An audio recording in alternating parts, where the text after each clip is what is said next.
the shaping of the unbegotten. We are told in Paul's letters to the Ephesians 51, be imitators of God as dear children. So, we must find out what God did. We are told he called a thing not seen as though it were, and the unseen became seen. Romans 4:17. The one who had the vision and I turned to one, that is Blake, and Blake said many suppose that before the creation, all was solitude and chaos. This is the most pernicious idea that can enter the mind, as it takes away all sublimity from the Bible and limits all existence to creation and to chaos. But listen to the next statement: eternity exists and all things in eternity, independent of creation, which was an act of mercy.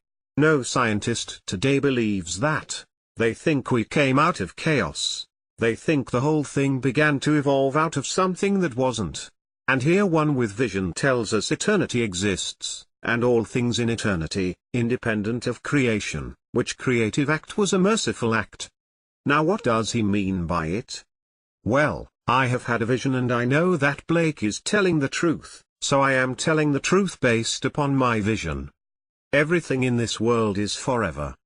What you now see, what former people saw, what they are going to see, everything is forever. These are parts of the eternal structure of eternity. This body, this little lectern, everything in the world is but a little part of the eternal structure of eternity. It didn't come into being at all. It always was. All the stars, everything on earth, all part of the eternal structure of eternity. Now he speaks of creation as an act of mercy. And here you are as a body, I am as a body, and all these bodies, everything, and then God said, let us make man in our image, after our likeness. Genesis 126. For here man is part of the structure of the universe. But here God is saying, let us make man in our image after our likeness, and that is an act of mercy. And so he takes man as I would take a tree and say to you, let us make a tree, and mold it into our being, after our likeness. Let us give to it the qualities that we possess, our creativity.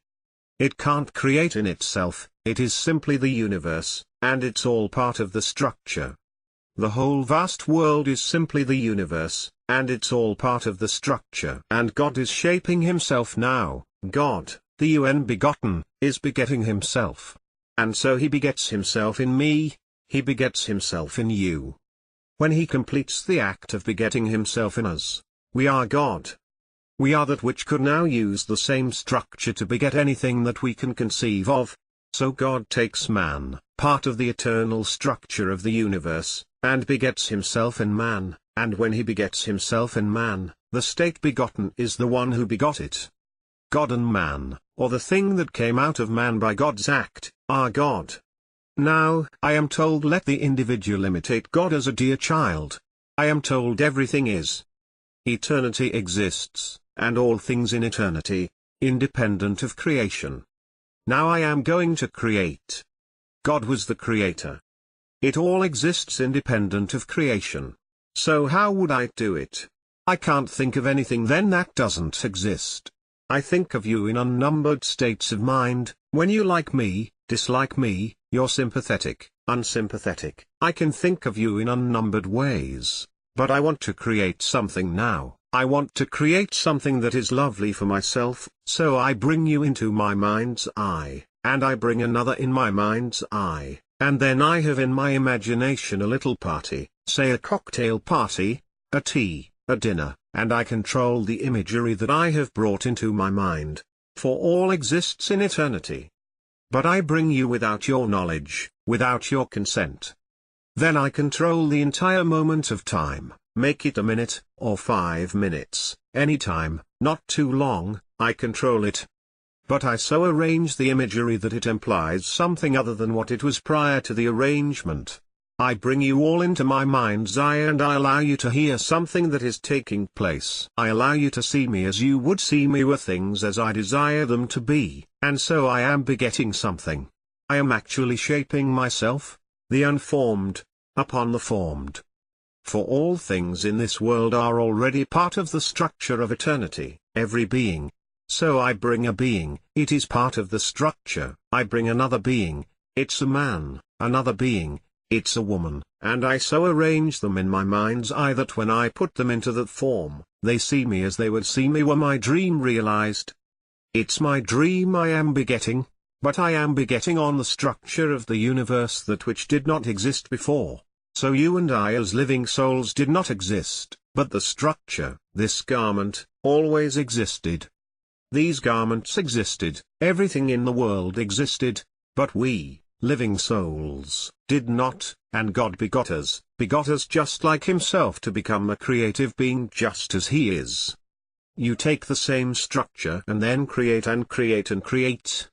So be ye imitators of God as dear children. How did he create? Well, this is how he creates. He called a thing that was not seen as though it were seen, and the unseen became seen.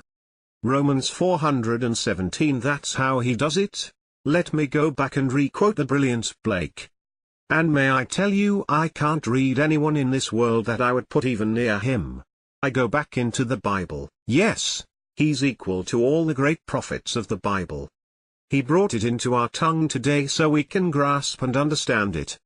He said, many suppose that before creation all was solitude and chaos. This is the most pernicious idea that can enter the mind, as it takes away all sublimity from the Bible and limits all existence to creation and chaos. Eternity exists and all things in eternity, independent of creation, which was an act of mercy. Just imagine if God did not take this that was himself, and through his wonderful intense desire on his part, create his image out of that which was, we would not be here as living, creating beings, creating and miscreating, but creating. If we miscreate unnumbered times, we can still create. A miscreation is still a creation. I bring war, revolution, all these horrible things in the world, it still is creating. And eventually he who started this process will bring us into his own likeness, and we will be one with God. But just as he did it out of things that are eternal parts of eternity, that this body and this little thing here that will seemingly decay, and this will decay, the garment will decay, all will decay. It does not, really, that's the great illusion, it is forever. Everything in this world is a part of the eternal structure of the universe. And out of all these parts God then said, let us make man. For we already existed, like a tree. We don't make man out of chaos, man exists, it's part of the structure, part of the universe. But now, let us make man as part of the structure of the universe, and let us now make him after our image, after our likeness. And so he takes man and makes man into his image. Now we go back into the book of Genesis and see what he does with man.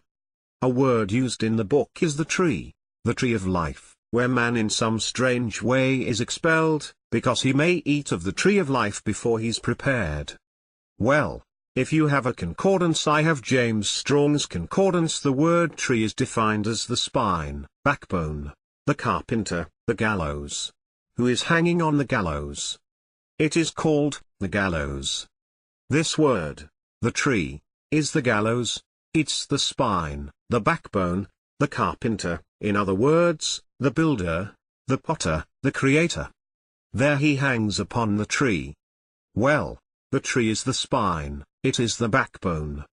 And after unnumbered playings on this, calling it man, he brings out of this something that is entirely different. It is himself. It is shaped because he is the unbegotten, and he is shaping himself upon a form. Just as I would take the potter and I would mold the clay upon some form, and mold it to my heart's desire, God is molding himself upon man. And when he has completed the act as he desires it, there are 3 definite stages where he reveals the completed work. He molds us, and molds us, making us ever more sensitive, ever more creative, ever more like himself, and when he is satisfied that we are just like he is, he unveils his work, and the unveiling of the work begins with the awakening of himself, and that is called the resurrection. He awakes in the individual in whom he has completed the work, and that awakening in the Bible is the resurrection.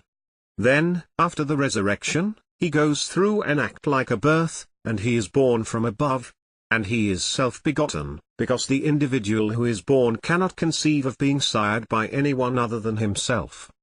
He can't for one moment, when he awakes in the tomb of his skull, believe that he is other than himself, and when he comes out of his own skull, he cannot have any feeling, any sensation of having any father or mother. So if he is born, then he must be self-begotten. God is so begetting himself that when he begets himself the thing begotten is God, and he comes out, just self-begotten. Then comes a second stage, where he has the experience of being a father. Until that moment he didn't realize that he was. And now, strangely enough, when he sees the symbol which reveals to him fatherhood, there is no mother. He is the father of God's only begotten Son, and he knows now who he is. It took the Son to reveal to him who he really is. David is the Son. And then comes the third symbol, and the third symbol is where the entire veil that separated the two is torn from top to bottom. From the top of his skull to the bottom of his spine, he is severed in two. Hebrews 1019 tells you the purpose of that severance. What happened from that moment on, the two become one, they are not two anymore. They were separated by a veil, and the veil was the body of God, and it is torn, the entire thing, from top to bottom, and then, strangely enough, you see yourself. May I quote Blake again? I behold the visions of my deadly dream of 6,000 years dazzling around thy skirts like a serpent of precious stones and gold. I know it is myself, O my divine Creator and Redeemer. Jerusalem, 196. At that moment you see the being that created you, and you are the very being who created you. It's a self-creation. God begot himself on the mold called man. And at that moment when you see it, after the splitting from the top to the bottom, you see this moving, lovely, golden, liquid light, and it's you and you know it. And you say, I know it is myself, O my divine Creator and Redeemer. And then you, as the very being who created you, move up in serpentine form right into Zion. For all go into Zion, all go into the New Jerusalem. So creation is an act of mercy. Now let us go into the silence.